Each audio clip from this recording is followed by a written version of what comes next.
Welcome back to the Simpleton Podcast, the official podcast of humanity. Mankind endorsed us, and then womankind followed and endorsed us, thus making us the official podcast of humanity. I believe this is because of our aggressive stance against vampires and pro-vampire awareness. Okay. All right. I'm here back with my wife. We're here to do an Introduction to Christianity podcast. So the way we have this set up is we're going to talk a little bit and bridge this section with the last section. Audrey will talk about, where we are in the book, and then I'm going to kind of try to help bridge also into the new content. And we'll have some of our own thoughts, but mostly we're trying to get you Pope Benedict's thoughts. So how do you want to get us to where we are now? Well, I wanted to recap some of the key points on the section about the nature of doubt and belief, just because he's kind of building on that section. He spoke about that both the believer and the non-believer experience doubt and belief. In short, there is no escape from the dilemma of being a man, and that the believer has faith against doubt, whereas the non-believer has faith through doubt and in the form of doubt. And I think we went over Descartes on this, but how much influence that has on modern man has this emphasis on wanting to have no doubt, and therefore he kind of limits his whole sphere of reality to his own certainty. And so there's this kind of study of how do we really know? What do we really know? That's called epistemology in philosophy. And Descartes ushers that in after pouring the acid of doubt over everything. So some of his ideas we're going to get into more later, but the position of faith, the posture of faith towards reality, compared to where we are with kind of modern man who assumes that the correct, intelligent posture towards reality is doubt. Does that make sense? So when he says, I think, therefore I am, it's after pouring the acid of doubt over everything. So if you really look at Descartes, it's actually more like, I doubt, therefore I am.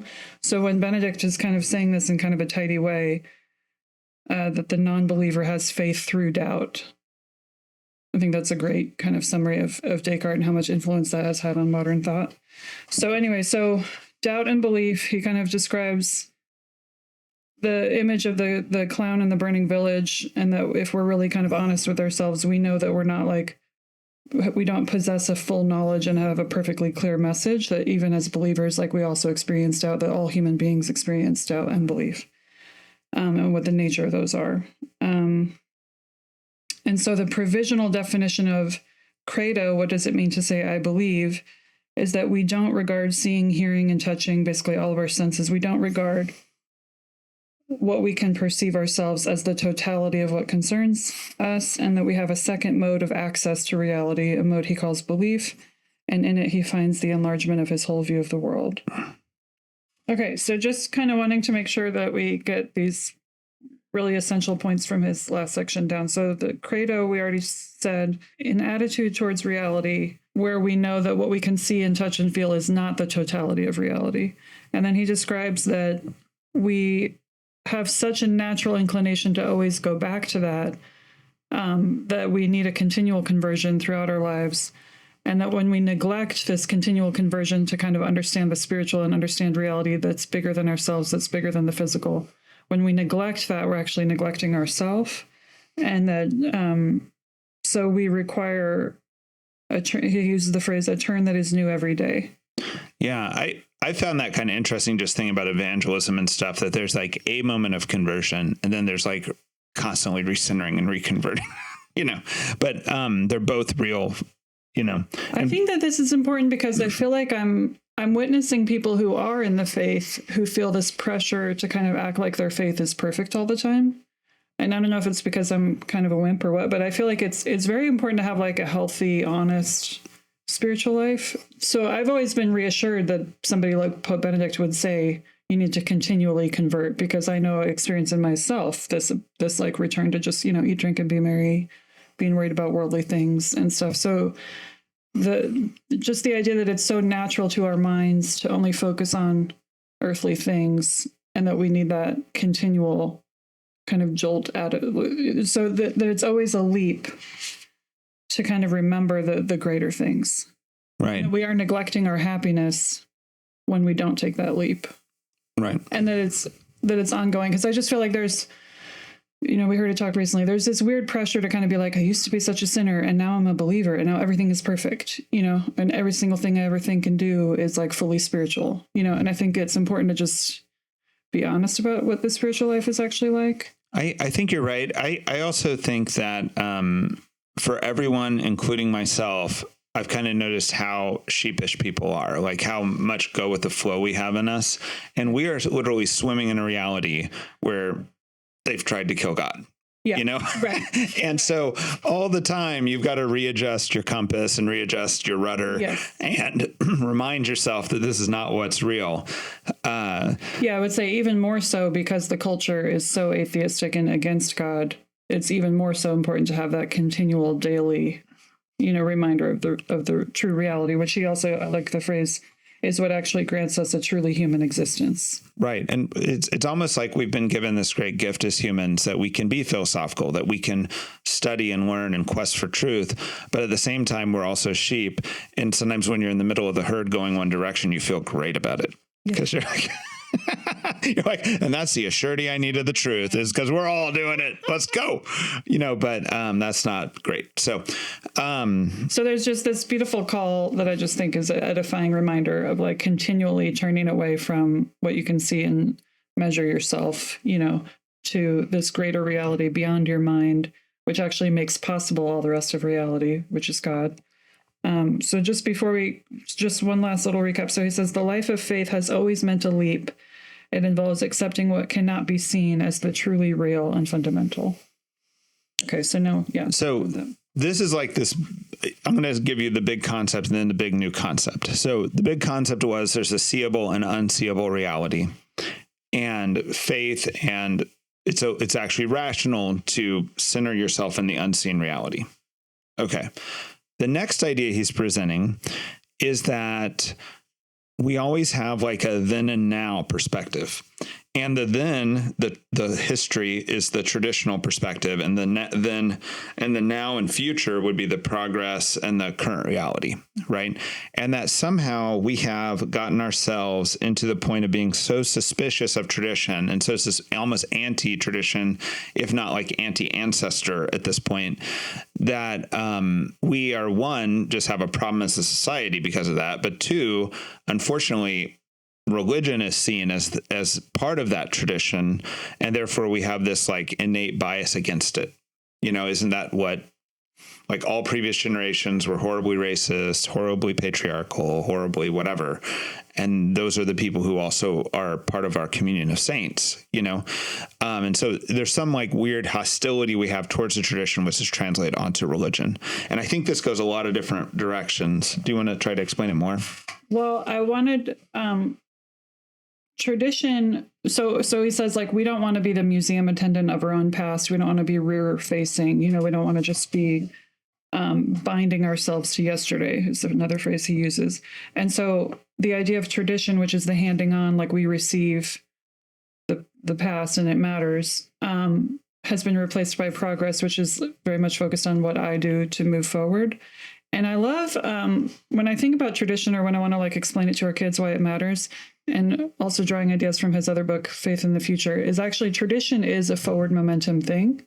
And one like analogy I would like to, or imagery I guess I would like to bring up, is like in a sprinting race, like if you run track in high school, there'd be a relay race, and they'd actually practice the baton pass, because it mattered so much to grab the baton, to hold it correctly, to not drop it, and to be ready to give it to somebody else. So when we think of tradition as just something that's fully the past, like just like a static kind of solid block that we carry from the past, it does put us too much in a rear-facing mode. But in reality, it's more of like an inheritance, which allows us to be fruitful in our lives, which allows us to give to the next generation.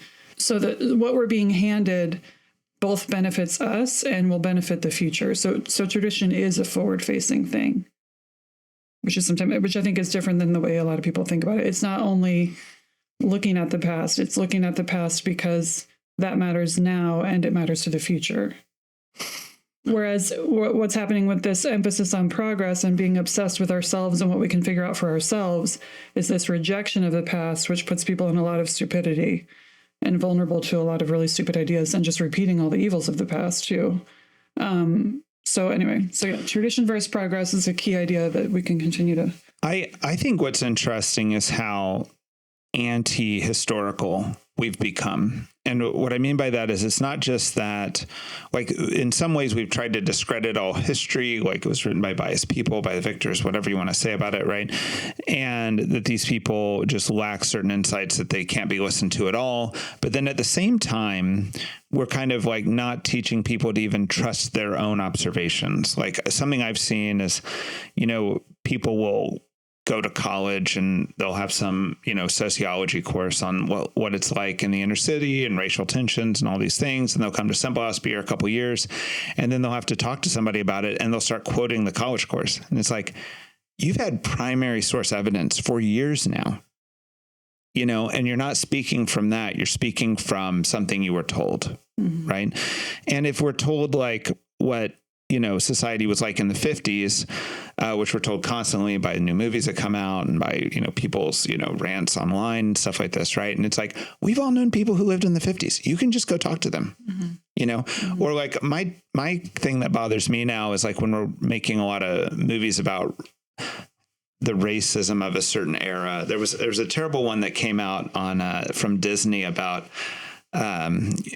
this basketball team that won the national championship for the first time using black players in college. It's an excellent story. It's the best story, but they fabricate a lot of the movie, like against like what actually happened. And it's like, what are you doing? It's a good enough story without that, Well, that fabrication is going to be big in the next section, in section 4, the makeability of reality. That's a big part of fake news.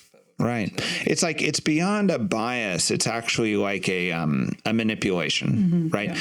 And we have a lot of movies made in the 50s. You could go watch them if you want to learn about the 50s. You don't have to watch something with someone telling you what it was like, I think this is interesting because I think it's gotten into our education. I recently saw a guy who is a kind of a big, what do you call it if you're just like a popular thinker? Influencer?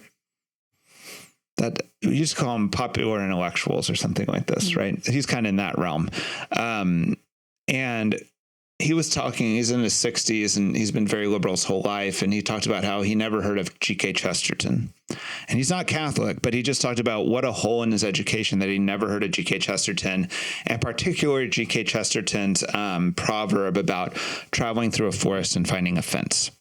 And then when you find this fence, what's your first instinct? Why the heck is there a fence? I need to tear this out. Or do you think there must be some reason that this fence was put here? Let me try to figure it out. So one's like honoring like a traditional or conservative attitude towards the fence. And the other one is just like I assume that there was no good reason this fence is here. Let's tear it out. Right. And when he talked about that, that proverb is profound or not, depending on what you think, but I just thought it was interesting that he was actually mad he hadn't been educated with that.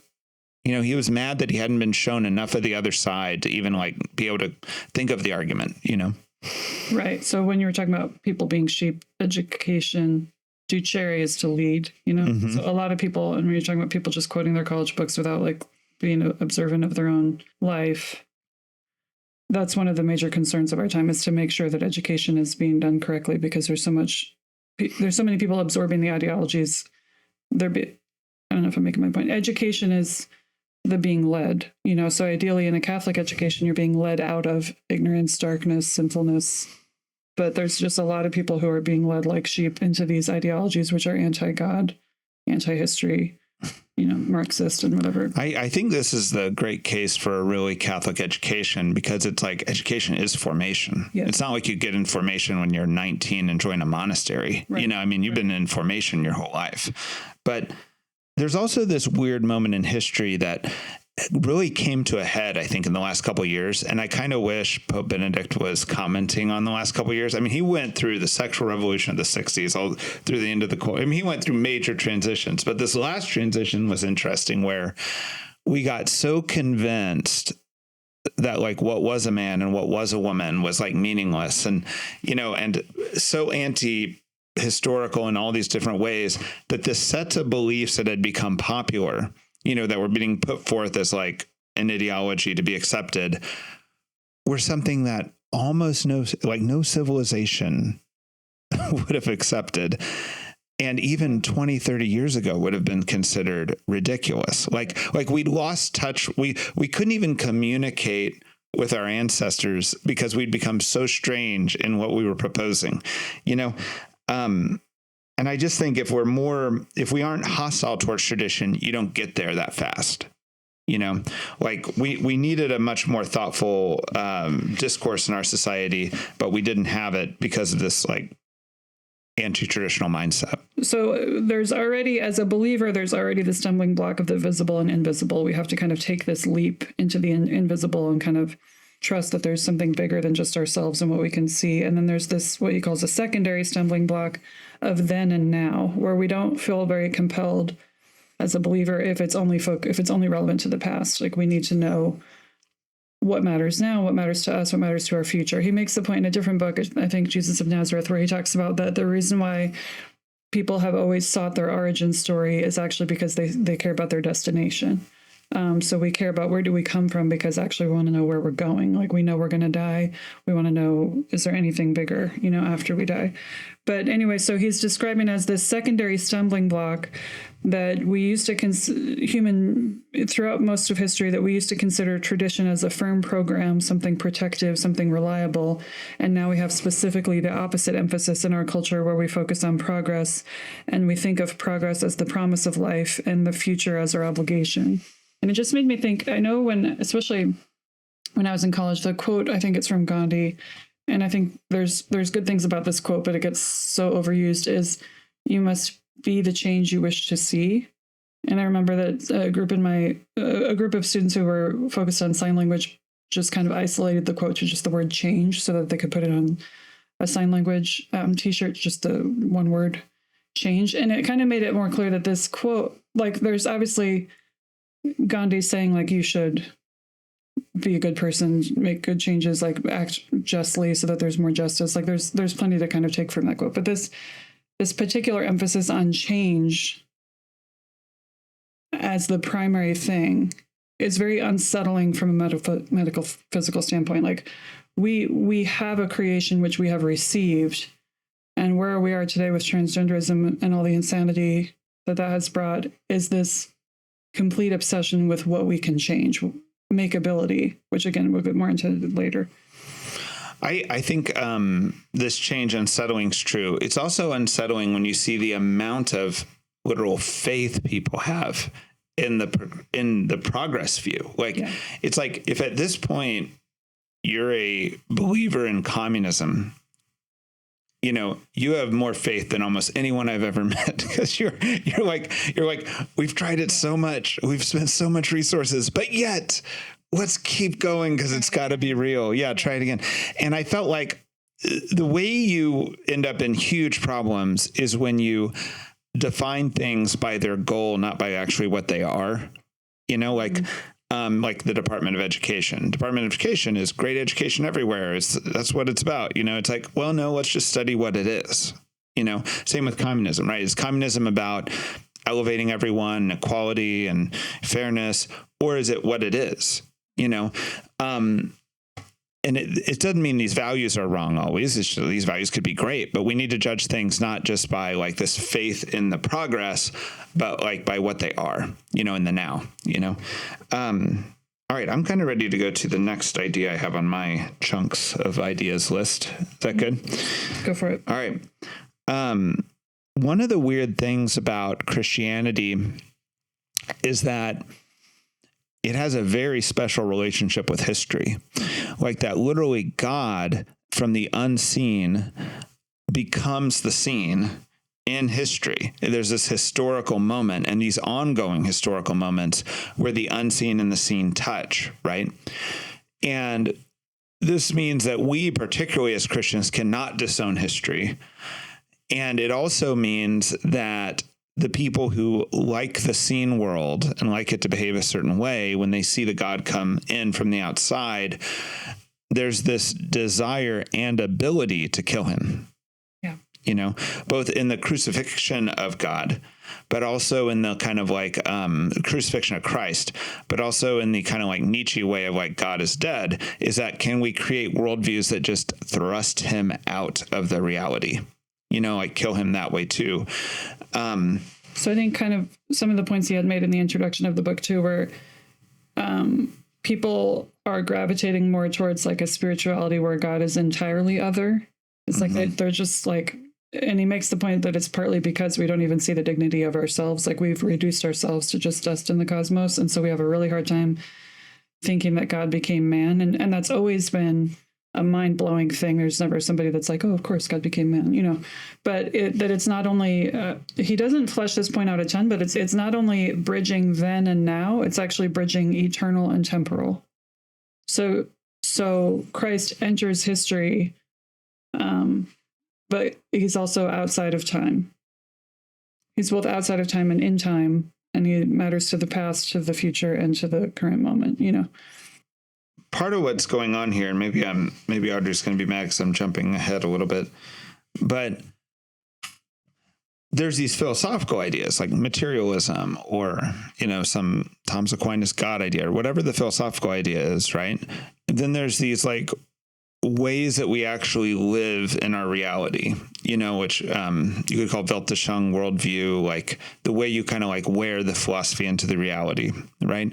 And then there's kind of the resultant theology, right? So as we became much more like materialistic, theology took like a weird turn of like wanting to demythologize the Bible, and we're even seeing this all the way down to today, where it's like, this demythologization or historical critical method, sometimes it would be married with that. It doesn't have to be. Pope Benedict wrote the Jesus of Nazareth series to show you the best way to do the historical critical method. But often these things became synonymous, is that it became this like, all right, knowing that miracles and the unseen and things don't really happen and the supernatural is not so real, how do we explain Christ in the materialistic way, in merely a historical way, as if it wasn't a supernatural intervention, right? Which also makes the whole thing ridiculous. Like, why do we even care if it's not a supernatural intervention, right? The way I'm seeing this now is like when you read Pope Benedict's Jesus of Nazareth, you get a lot of interesting thoughts that are literally coming from thinking of Christ historically. Why did he choose the donkey to ride into Jerusalem, et cetera, et cetera? Like, what did these mean at the time historically, right? But like today we're seeing people like Jordan Peterson come about who are using like an interpretive lens on the Bible as if it is like the ultimate psychological insight, and they're also not honoring the truly supernatural part of it, right? And in a way, great, because you can listen to Jordan Peterson on the psychology of the Bible and learn a lot and find some edifying stuff there. But ultimately, he's not grappling with the reality of this is about the unseen supernatural world interacting with the natural, right? And if you don't get that reality from the Bible, you don't understand why it's been preserved, why we've been passing it on, and its importance. Here's a quote from Benedict, and it's hard for me to take anything. Anyway, I can't summarize it, so I have to just read it. Should we not ask more carefully what the real actually is? Is it only the ascertained and ascertainable, or is it ascertaining perhaps? Or is ascertaining perhaps only one particular method of making contact with reality, one that can by no means comprehend the whole of reality, and that leads to falsification of the truth and of human existence if we assume it's the only definitive method? Once again, he's kind of defending the logic of faith. I like that he's going into a lot of detail on these points. They're getting kind of complicated, but the heading of section 3 is the dilemma of belief in the world of today. Like, he understands specifically that modern man has all these biases. And so he's kind of spending a lot of time encouraging us that, there is more than just the visible. There is more than just the past. And I love that at one point he's like, a Christian of today needs to honestly look at these questions. And he gives an example of a super watered down theology where it makes Christ a totally unoffensive, and it's like these hyper watered down Christianities help no one. They don't help the atheist and they don't help the believer, So it's better to take the position of modern man with all of its issues and ask the real questions and pursue the real answers than to just try to create a little happy fake Christianity for ourselves where Christ no longer scandalizes us. Anyway, and I do love, just as something to kind of dwell on this profound point, that he says things seem curiously double-sided. By becoming incarnate, by Christ entering history, in some sense, it's the ultimate revelation. It's the ultimate removing the veil of the eternal into our world. And yet at the same time, it's like totally a stumbling block for us because we can't believe that God would have entered as someone that we can kill and did kill. Right. So just that he uses the phrase that it's curiously double-sided, that God would come so close to us that he thereby seems to not be God. We have a really hard time accepting that God would be vulnerable or would allow us to wound him. And there's a lot of theology, of our sinfulness wounding him and everything. But so some of this kind of bridges into the next section, that God is in history, and so sometimes we have an overemphasis on the historical as opposed to the eternal truths of God. But so the last chunk idea I want to give before we kind of do a recommendation is this whole book is about addressing the problems of now, and particularly the events he's laying out are like the 1968, and 1989 with the end of the Cold War. Like, where are people at right now with like their relationship to reality, and how do we present Christ credibly as like the great solution and eternal life to them? And part of like figuring that out is kind of to talk about how man has always oriented himself towards reality and how it's changed over time. Like if you were to take like an ancient person who might have believed, of course there's spirits, a lot of them are terrible, like the way that person's interacting with the world around them and belief of the heavens above and the hell below, or the spirits that are in the woods or everywhere, right? That person has a orientation towards reality and needs a certain evangelization, right? And then we have kind of the metaphysical like perspective of the Middle Ages and the beautiful of kind of a Christendom, Catholic culture. And now we have the now, and this now I think is he's pointing out different aspects of it, right? To get us ready to evangelize into it. And one of them is what we've been saying over and over again, which is like this scientism, this materialism, that which is not measurable is not real. But in fact, not only is it real, it's the most real, He's also talking about how we orient ourselves in time, where we think all those people who live before us are so stupid and racist or whatever, and we want to kind of excommunicate them. And that's also, problematic, seriously problematic, right? And he's kind of getting us ready to try to help modern man out of this modern problem. I would like to say one, I'm going to quote him directly here, but this is about how we just are all kind of living with philosophy is not like a worthy word for it because it's not all thought out. It's a lot of sheep behavior. And I like the word worldview, but not everyone likes that word. Like when I studied philosophy in college, I would get the comment a lot that like basically philosophy was a waste of time and just stupid. But what's evident and what he's kind of reminding us is that we do have philosophical attitudes about life, whether or not we like sit there and study them in a book or write them down. Like everybody does have their implicit ideas about what matters, what we spend our time on, what reality actually is. And so it's part of the reason why we study philosophy directly is to make sure that we're like getting those ideas out and clarifying them, because whether or not someone's ever studied philosophy, they do live with some kind of saturation of a philosophical idea, which you might use the word worldview. I just kind of hate that word. But anyway, so when he gets into the next section and talks about the magical, the metaphysical, and the scientific, which I think we've decided we'll do in the next episode, he's kind of saying we live in the scientific the philosophy of like a scientific attitude towards reality is what we live in today. And so even if you don't think it's shaping how you think, it's shaping our whole culture. So it is shaping how we think. And so it's important to respond as a Catholic to kind of fully flesh out those ideas and how to respond to them and how they affect our attitudes as believers, because whether or not you study philosophy directly, like that's the world that we live in, is the scientific age and this emphasis on scientific thought, scientific conceptions of reality as the primary reality. And often like what we're talking about here is even like self-contradictory. Like, okay, you've discounted history and tradition, but you want to demythologize the Bible. I don't know. I mean, like, why do you care even, But here's the quote from Pope Benedict. As a result, a new concept of truth and reality has gradually developed in modern thinking and living, a concept which holds sway, for the most part unconsciously, as the assumption on which we think and speak.